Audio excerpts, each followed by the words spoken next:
So it's not just Lyme. No, no. We've got other things in our area. We have other things that are... After a classic central New York winter and a wet start to spring, most of us are eager to get outside and enjoy the sunshine, but we're not the only ones. As temperatures rise, ticks become more active, and this year is no exception. What is different, it's not just Lyme disease that you have to watch out for. 2 other tick-borne illnesses are quickly spreading in central New York, and there's a good chance that you've never heard their names. Like most toddlers, Brooklyn Rose is curious. She loves playing outside and exploring the world around her. You smell the flower? And I know this better than anyone because I'm her mom. Wow, there you go, Mama. But with that joy comes a constant vigilance. And a few weeks ago, that instinct kicked in when I found something on her head. And then we take images of every single tick. This tick, which I later learned was an engorged female deer tick, had likely been on Brooklyn's scalp for 2 days, more than enough time to transmit disease. I brought it to the upstate tick testing lab. That is a deer tick. And the next day, I got the results. The tick did not carry Lyme. I breathed a sigh of relief. But what I learned next is why I'm sharing this story. Not to scare, but rather to inform. Over the past 4 or 5 years is where I've started to notice a pretty drastic increase in anaplasma. The tick on Brooklyn's head tested positive for anaplasma, a bacteria that can cause anaplasmosis. Dr. Chris Paulino, an infectious disease specialist at Upstate, says the illness can lead to severe health complications if it's not caught early.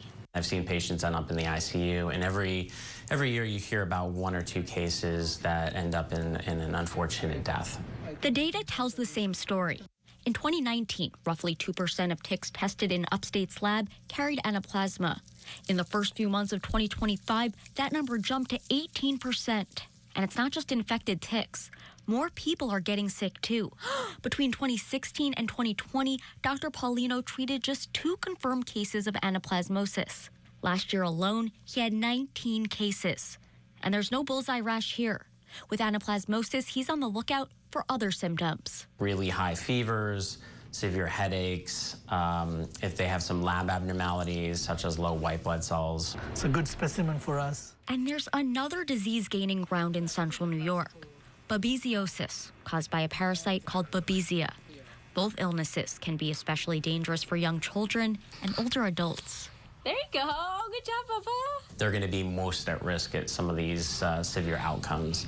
It's important to note that not all tick bites make you sick, but knowing what the tick is carrying can make a difference. Once Brooklyn's pediatrician learned about our testing results, he started her on a 2-week course of antibiotics. If you just treat it, it's not going to come back again. Yeah, once you get the antibiotics, appropriate antibiotics, you got cleared away. As for Brooklyn, she's doing well.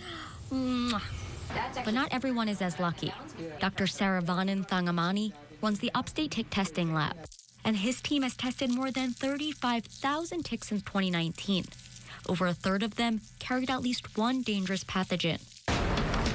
And based on the number of tick submissions he's seen this spring, he expects a very busy season ahead. Hello. So everybody wants to get out. The same thing with the ticks. As soon as the ground thaws, ticks come out looking for a host. So that makes me to think that, yeah, this will be, there will be an increase in tick activity this year. So how can you protect yourself? Don't let fear keep you indoors, but know the risks and make tick checks a daily habit. We put a seatbelt on every time we get in the car, or at least we should. And it's become natural, right? It's a natural thing that we do. We should be doing the same thing with tick checks in upstate New York.